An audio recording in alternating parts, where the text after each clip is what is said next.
नमस्कार दोस्तों, स्वागत है आपका हमारे इस YouTube चैनल में। दोस्तों, आज हम आपको एक ऐसे पौधे के सामने लाए हैं जो ठंड में पूरी तरह से सूख जाता है, यानी कि ये एक तरह से पूरी रेस्ट पे चला जाता है। और जैसे ही मौसम में थोड़ी सी अनुकूलता आती है, ये जो है वापस से हरा भरा होना शुरू हो जाता है।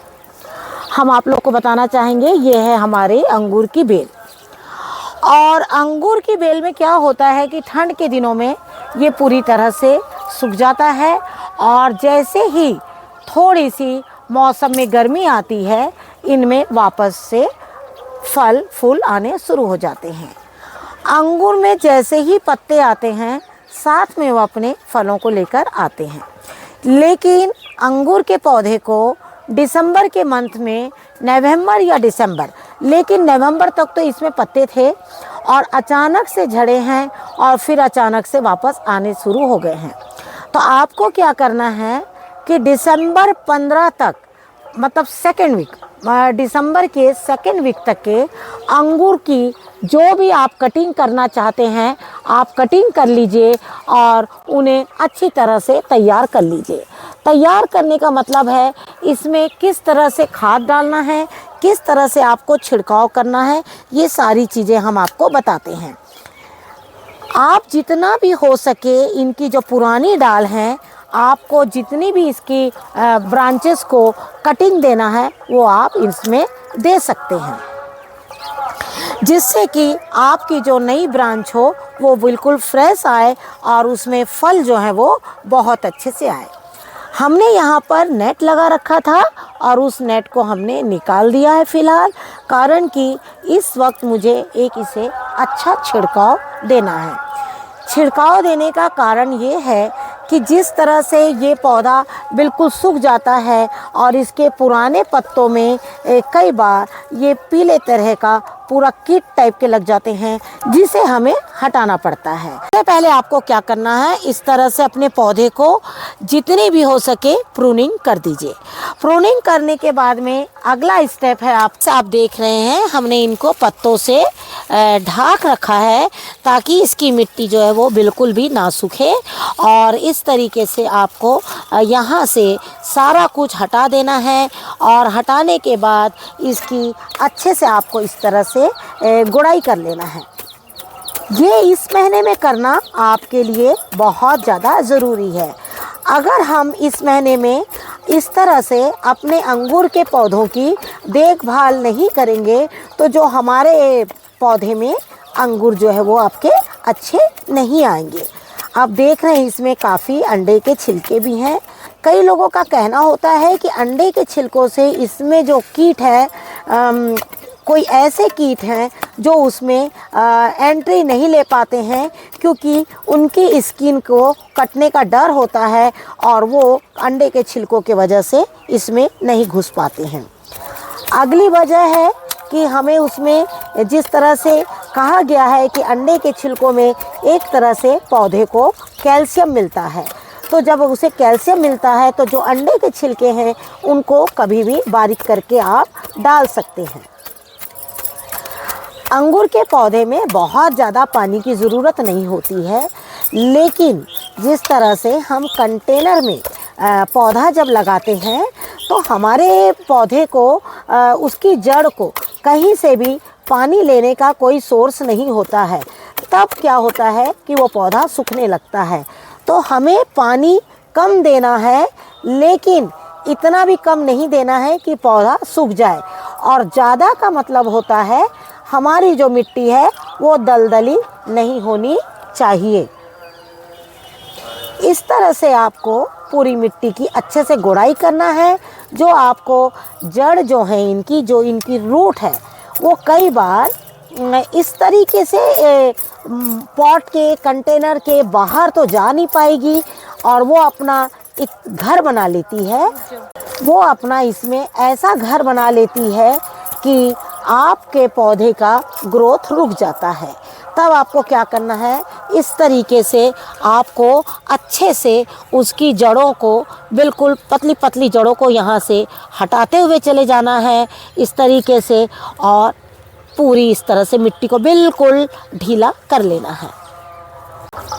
तो आपने देखा कि इस तरीके से ये देखिए इनकी जो रूट है वो हमने इस तरीके से बिल्कुल निकाल दी है, जितनी भी एक्स्ट्रा रूट है। और उसके बाद ये मिट्टी को बिल्कुल देखिए किस तरह से बिल्कुल ढीली मिट्टी है, ये देखिए इस तरीके से हमने कर लिया है। और अब हम आपको बताते हैं इसमें क्या करना है। आपके पास में दो ऑप्शन होंगे, एक या तो आप उसमें वर्मी कंपोस्ट डालिए,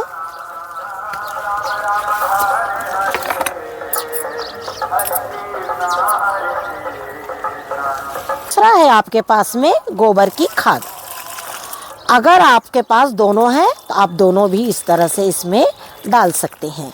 आपके ने इसके पहले अंडे के छिलके नहीं डाले होंगे, और अगर आपके पास में अंडे के छिलके हैं तो आप उसे भी डाल सकते हैं। इस तरह से डाल के आप अच्छी तरह से इसकी मिट्टी को गीला कर दीजिए। और जिस तरह से पौधे में अभी कोई पत्ती नहीं है तो आपको पता है कि ये मिट्टी जो है वो काफ़ी दिन गीली रह जाएगी।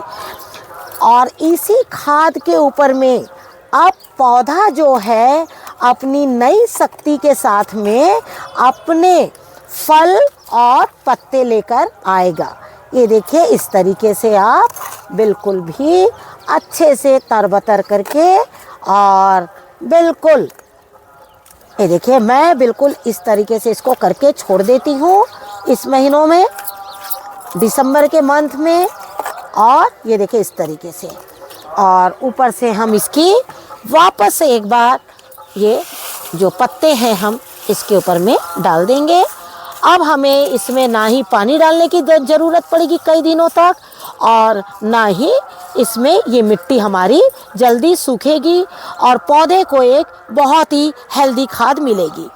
पौधे जब रेस्ट में चले जाते हैं तो उस समय हमारा काम है कि उनकी अच्छे से गुड़ाई करके उन्हें खाद देकर उन्हें छोड़ देना चाहिए। वो अपने टाइम पर ही नए अंकुरण के साथ में अपने फूल और पत्ते ले आएंगे। चीज़ है हमारी हल्दी। हम हल्दी इसके जड़ों में नहीं डाल रहे हैं, हम हल्दी इसके स्टेम्स में डाल रहे हैं। अंगूर के पौधे में हल्दी का छिड़काव करना बहुत ज़्यादा ज़रूरी होता है। आप अपना पौधा देखकर उसमें हल्दी मिला सकते हैं। जैसे आप देख रहे हैं हमारा ये पौधा ज़्यादा बड़ा नहीं है, क्योंकि इसके पत्ते पूरे झड़ चुके हैं, और ये मात्र 1 चम्मच हल्दी का ही पौधा है। आपका पौधा कितना बड़ा है वो आप उसमें देखकर उस हिसाब से हल्दी आप ले सकते हैं। हल्दी जो है इसमें बहुत ज़रूरी है। इस तरह की पूरी गांठों में ये छोटे छोटे जो अंकुरण आ रहे हैं, इनमें आप बिल्कुल भी हल्दी का छिड़काव करते रहिए। इस तरह के छिड़काव से इसके स्टेम में एक कीट होता है, वो कीट जो है वो बिल्कुल नहीं लगता है, और आपके जो पत्ते हैं, आपकी जो डाल है वो बिल्कुल स्वस्थ रहती है। तो आपको बहुत ज़्यादा ज़रूरी है पहला छिड़काव अभी देने का। इस वक्त आप एक छिड़काव दे दीजिए, अगला छिड़काव हम आपको बताएंगे जब इसमें ज़रूरत पड़ेगी। अभी आप पहला छिड़काव देके पौधे को छोड़ दीजिए। आप देखिएगा इसका जो रिज़ल्ट है आपको बहुत अच्छा मिलेगा। और यही वजह है कि मैंने पौधे की पूरी कटिंग कर दिया है, और इस तरीके से हर एक टहनी में आपको छिड़काव जो है वो करना है। जैसे कि आपने देखा कि अंगूर के पौधे की दिसंबर 2nd वीक तक के उसकी प्रूनिंग करके उसमें खाद डालकर और उसमें एक अच्छा छिड़काव आपको देना है, और इस छिड़काव के साथ में ही आपका पौधा काफ़ी अच्छा हो जाएगा। और आपको ये वीडियो पसंद आए तो उसे लाइक और शेयर ज़रूर कीजिए। Thank you very much. नमस्कार। जय हिंद, जय भारत।